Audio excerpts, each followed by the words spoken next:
ಬೇಕೇ ಬೇಕು ಕನ್ನಡ ಸಾಹಿತ್ಯ ಸಮ್ಮೇಳನದಲ್ಲಿ ಬಾವುಟ ಇರಲೇಬೇಕು.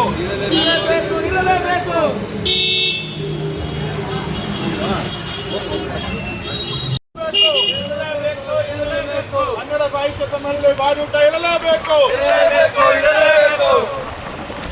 ಸಾಹಿತ್ಯ ಸಮ್ಮೇಳನದಲ್ಲಿ ಆಹಾರ ಸಮಾನತೆ ಇರಲೇಕೂಡದು.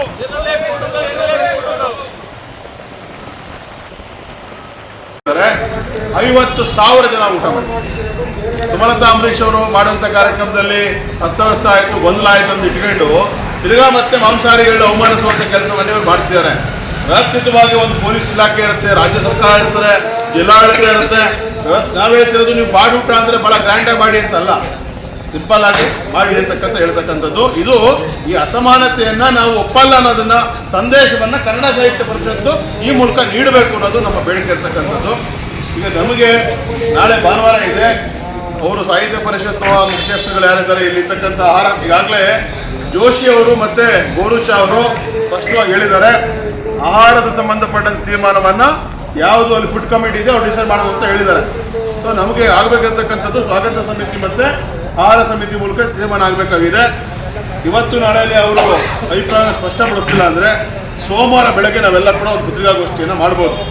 ಸೋಮವಾರ ಬೆಳಗ್ಗೆ ಪತ್ರಿಕಾಗೋಷ್ಠಿಯನ್ನು ಮಾಡಿ ನಮ್ಮ ನಿಲುವನ್ನು ಹೇಳ್ಬಿಟ್ಟು, ಒಂದು ವೇಳೆ ಒಂದು ಹೊತ್ತಾರು ಕೂಡ ನೀವು ನಾನ್ ವೆಜ್ಜನ್ನು ಘೋಷಣೆ ಮಾಡಿ ಈ ಆಹಾರ ಅಸಮಾನತೆ 86 ವರ್ಷಗಳ ಪರಂಪರೆಗೆ, ಆ ಒಂದು ಕೆಟ್ಟ ಪರಂಪರೆಗೆ ಕೊನೆ ಹಾಕು ಕೆಲಸವನ್ನು ಸಾಹಿತ್ಯ ಪರಿಷತ್ತು ಮಾಡಲಿಲ್ಲ ಅಂತ ಹೇಳಿದ್ರೆ ನಾವು ಯಾವುದೇ ಥರದ ಕಾನೂನು ವಿರುದ್ಧವಾಗಿ ಕೂಡ ನಾವು ಮಾಂಸ ಹಂಚದೇನು ಕಾನೂನು ವಿರುದ್ಧ ಆಗಲ್ಲ, ಆಯಿತಾ. ಮಾಂಸ ಅಂತಕ್ಕಂಥದ್ದು ನಾವು ಪರ್ಯಾಯವಾಗಿ ಈಗಾಗಲೇ ನಮಗೆ ಸುಮಾರು 1,000 kg ಕೋಳಿ ಮಾಂಸ, ಒಂದು 100 kg ಮಟನ್ ಈಗಾಗಲೇ ಜನ ನಾವು ಕೊಡ್ತೀವಿ ಅಂತೇಳಿ ವಾಲಂಟಿಯರ್ ಈಗಾಗಲೇ ಹೇಳಿದ್ದಾರೆ. ಸುಮಾರು 1 ಟನ್ ಕೋಳಿ ಮಾಂಸ ಎಲ್ಲವನ್ನು ರೆಡಿ ಮಾಡ್ಕೊಂಡು ಬಂದು ಅಲ್ಲೇ ಸಾಹಿತ್ಯ ಸಮ್ಮೇಳನದ ಏನು ಆವರಣ ಇದೆಯೋ ಅಲ್ಲೇ ಹಂಚುವಂಥ ಕೆಲಸವನ್ನು ಮಾಡಬೇಕಾಗ್ತದೆ ಅಂತೇಳಿ ನಾವು ಎಚ್ಚರಿಕೆಯನ್ನು ಕೂಡ ಕೊಡ್ತಿದ್ದೀವಿ. ಯಾಕಂದರೆ ಇವ್ರು ಮಾಡ್ತಿರ್ತಕ್ಕಂಥದ್ದು ಎಲ್ಲ ಜನರ ತೆರಿಗೆ ಹಣದಲ್ಲಿ ಕಾರ್ಯಕ್ರಮ ಮಾಡಿಬಿಟ್ಟು ಯಾವುದೋ ಒಂದು ವರ್ಗದ ಆಹಾರ ಪದ್ಧತಿಯನ್ನು ಮಾಡ್ತೀವಿ ಅಂತ ಹೇಳಿದ್ರೆ ಇದು ಅಸಮಾನತೆ ಅಲ್ಲದೆ ಮತ್ತೇನೂ ಅಲ್ಲ. ಅದೇ ನನಗನ್ಸೋದು ನಾವು ಇವತ್ತೆಲ್ಲ ಏನು ಚರ್ಚೆ ಮಾಡ್ತಿದ್ದೀವಿ, ಸಂಜೆ ಒಂದು ವೇಳೆ ಜಿಲ್ಲಾಡಳಿತವ್ರು ಕರೆದು ಕೂಡ ನಾಳೆ ಇಟ್ಕೊಂಡ್ರಪ್ಪ ನಿಮ್ಮ ಮಾತುಕತೆಗಳನ್ನ ನಾಳೆ ಮಾತಾಡೋಣ ಅಂತ ಹೇಳ್ಬೋದು ಅಂತ ಅನ್ಸುತ್ತೆ. ಯಾಕಂದ್ರೆ ದಿಢೀರ್ನೆ ಬನ್ನಿ ಅಂತ ಹೇಳಿದ್ರೆ ನಾವು ಮೇಲ್ ಬಿದ್ದು ಹೋಗ್ಬೇಡ. ಯಾಕಂದ್ರೆ ನಾವು ಆಗಲೇ ಅರ್ಥ ಮಾಡ್ಕೊಂಡಿದ್ದೇನೆಂದರೆ ಇದು ಚರ್ಚೆ ಆಗಬೇಕು, ಇಡೀ ರಾಜ್ಯದಲ್ಲಿ ಚರ್ಚೆ ಆಗಬೇಕು. ಚರ್ಚೆ ಆಗೋ ನಿಟ್ಟಲ್ಲಿ ನಮ್ಮ ಕಾರ್ಯಕ್ರಮಗಳನ್ನ ರೂಪಿಸ್ಕೊಂಡು ಹೋಗೋಣ. ಅವರು ಒಪ್ಪಿಸ್ತಕ್ಕಂಥದ್ದು ಕನ್ವಿನ್ಸ್ ಮಾಡ್ತಕ್ಕಂಥದ್ದಕ್ಕೆ ಯಾವುದೇ ಕಾರಣಕ್ಕೂ ನಾವು ಒಪ್ಪೋ ಅವಶ್ಯಕತೆ ಇಲ್ಲ.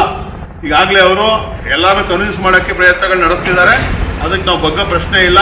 ಇದೊಂದು ಸೈದ್ಧಾಂತಿಕವಾಗಿರೋ ಪ್ರಶ್ನೆ, ಕಾನ್ಸ್ಟಿಟ್ಯೂಷನ್ ಆಗಿರ್ತಕ್ಕಂಥ ಪ್ರಶ್ನೆ ಇದು. ಇವತ್ತು ನಾಳೆ ನಾವು ಕರೆದು ಮಾತಾಡ್ತಿದ್ರೆ ಮಾತಾಡಿ, ಅದೊಂದು ಕಡೆ ನಡೀಲಿ. ಸೋಮವಾರ ದಿನ ಬೆಳಗ್ಗೆ ನಾವು ಅಧಿಕೃತವಾಗಿ ಪ್ರೆಸ್ ಮೀಟನ್ನು ಮಾಡಿ ನಮ್ಮ ನಿಲುವನ್ನು ವಿವರಿಸಿ ಹೇಳೋಣ ಎಲ್ರಿಗೂ ಕೂಡ.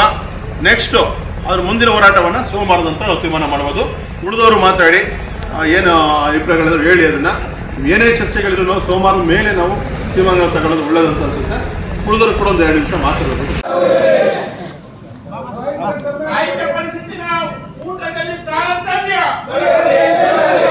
ಸಾಹಿತ್ಯ ಪರಿಷತ್ತಿನ ಊಟದಲ್ಲಿ ತಾರತಮ್ಯ, ಆಹಾರ ತಾರತಮ್ಯ, ಆಹಾರ ತಾರತಮ್ಯ, ಸಸ್ಯಾಹಾರವಿರಲಿ, ಸಸ್ಯಾಹಾರವಿರಲಿ.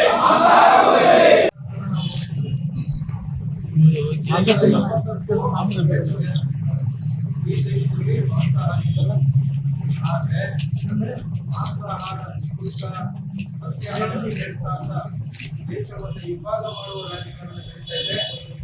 ಆ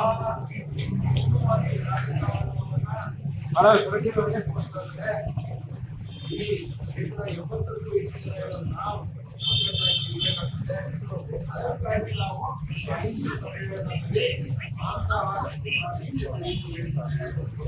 ಆಡೂಟದ ಬೆಳಗಾದ ಆಗ್ರಹ ಏನಂತಂದರೆ, ಇಲ್ಲಿ ಮಂಡ್ಯದವರು ಮಾಡೂಟ ಮಾಡಿಲ್ಲ ಯಾವತ್ತೂ ಅಂತ ಅಲ್ಲ. 86 ಸಾಹಿತ್ಯ ಸಮ್ಮೇಳನದಲ್ಲಿ ಆಹಾರದ ಅಸಮಾನತೆಯನ್ನು ಮಾಡಿದ್ದೀರಿ. ಆ ಅಸಮಾನತೆಯನ್ನು ತೊಲಗಿಸಲಿಕ್ಕೋಸ್ಕರ ಮಂಡ್ಯದಲ್ಲಿ 87ನೇ ಸಾಹಿತ್ಯ ಸಮ್ಮೇಳನದಲ್ಲಿ ಆಹಾರ ಸಮಾನತೆಯನ್ನು ತರಬೇಕು ಅಂತ ಹೇಳಿ ನಾವು ಇವತ್ತು ಬಾಡೂಟ ಬಳಗದ ವತಿಯಿಂದ ಗಾರೆ ಪರವ ಮಾಡುವ ಮುಖಾಂತರ ಜಿಲ್ಲಾಧಿಕಾರಿಗಳ ಮುಖಾಂತರ ನಾವು ತಮ್ಮಲ್ಲಿ ಸರ್ಕಾರಕ್ಕೆ ಮನವಿ ಏನೆಂದರೆ, ಆಹಾರದ ಅಸಮಾನತೆಯನ್ನು ತೊಲಗಿಸಿ ಆಹಾರ ಕ್ರಾಂತಿಯನ್ನ ಮಾಡಬೇಕಾಗಿ ಈ ಮೂಲಕ ಈ ಬಾಡೂಟದ ಕಾರ್ಯಪರ ಮಾಡುವ ಮುಖಾಂತರ ನಾವು ತಮ್ಮಲ್ಲಿ ಈ ಸಾಹಿತ್ಯ ಸಮ್ಮೇಳನದ ಉಸ್ತುವಾರಿಗಳೇನಿದ್ದೀರಿ, ಸರ್ಕಾರ ಏನಿದೆ ಅವರಿಗೆ ಈ ಮೂಲಕ ಆಗ್ರಹವನ್ನು ಮಾಡ್ತೀವಿ. ಬದಲಾಯಿಸಬೇಕು.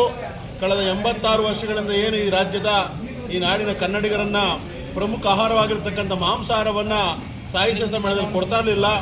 ಮಂಡ್ಯದ ಸಮ್ಮೇಳನದ ಮೂಲಕ ಇತಿಹಾಸವನ್ನು ತಿದ್ದುವಂಥ, ಸರಿದಾರಿಗೆ ತರುವಂಥ ಕೆಲಸವನ್ನು ಮಂಡ್ಯ ಜಿಲ್ಲೆಯ ಜನ ಮಾಡಬೇಕು, ಈ ರಾಜ್ಯ ಜನ ಅದನ್ನು ಮಾಡಬೇಕು ಅಂತೇಳಿ ಇವತ್ತು ಸಾಂಕೇತಿಕವಾಗಿ ಮಂಡ್ಯ ಜಿಲ್ಲಾಧಿಕಾರಿಗಳ ಕಚೇರಿ ಮುಂದೆ ಬಾಡೂಟವನ್ನು ಮಾಡಿ ಈ ಜಿಲ್ಲೆಯ ಏನು ಆಹಾರ ಸಮಿತಿ ಅಧ್ಯಕ್ಷರು, ಸ್ವಾಗತ ಸಮಿತಿ ಅಧ್ಯಕ್ಷಗಳಿಗೆ ಮತ್ತು ಕನ್ನಡ ಸಾಹಿತ್ಯ ಪರಿಷತ್ಗೆ ನಾವು ಕರೆ ಕೊಡ್ತಿದ್ದೇವೆ. ಚಾರಿತ್ರಿಕವಾಗಿ ಆಗಿರ್ತಕ್ಕಂಥ ಆಹಾರ ಕ್ರಮದಲ್ಲಿ ಆಗಿರ್ತಕ್ಕಂಥ ತಪ್ಪನ್ನು ಸರಿ ಮಾಡುವ ಸದಾವಕಾಶ ನಿಮಗೆ ಸಿಕ್ಕಿದೆ. ಅದು ಮಂಡ್ಯ ಜಿಲ್ಲೆಯ ನಡೀತಕ್ಕಂಥ 87ನೇ ಸಾಹಿತ್ಯ ಸಮ್ಮೇಳನದ ಮೂಲಕ ನೀವು ಈ ಚಾರಿತ್ರಿಕ ತಪ್ಪನ್ನು ಸರಿ ಮಾಡುವ ಕೆಲಸಕ್ಕೆ ನೀವು ಚಾಲನೆ ಕೊಡಬೇಕು. ಈ ಸಾರಿ ಸಾಹಿತ್ಯ ಸಮ್ಮೇಳನದಲ್ಲಿ ಬಾಡೂಟಕ್ಕೂ ಕೂಡ ಅವಕಾಶವನ್ನು ಕೊಟ್ಟು ಆಹಾರದ ಅಸಮಾನ ವ್ಯವಸ್ಥೆಯನ್ನು ತೊಲಗಿಸಬೇಕು ಅಂತ ನಾನು ಆಗ್ರಹಪಡಿಸ್ತೀನಿ.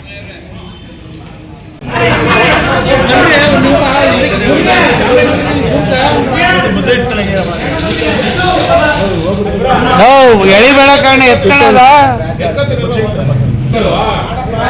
ಇದೆಲ್ಲೋ ಕೃಷ್ಣ ಈಗ ಪ್ರೆಸ್ ಕ್ಲಬ್ ನಿಂತಿದ್ದಲ್ಲ, ಅದು ಯಾವ ಸಿದ್ದೇಗೌಡ ಎಲ್ಲಿದ್ರು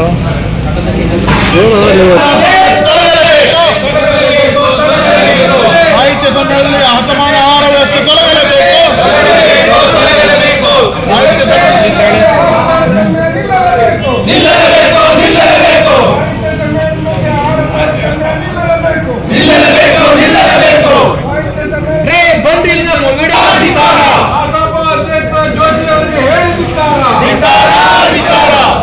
ನಿಮ್ ಮುಂದಕ್ಕೆ ಹೋಗ್ಬೇಡ, ಅಲ್ಲಿಂದ ನಿಂತ್ಕೋ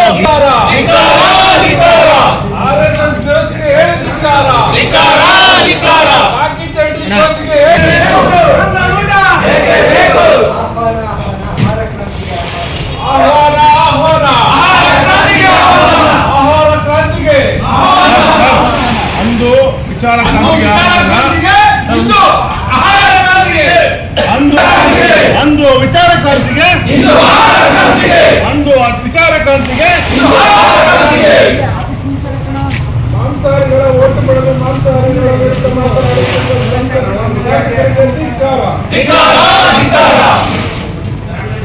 ಮಾಂಸಾಹಾರಿಗಳ ಓಟನ್ನು ಪಡೆದು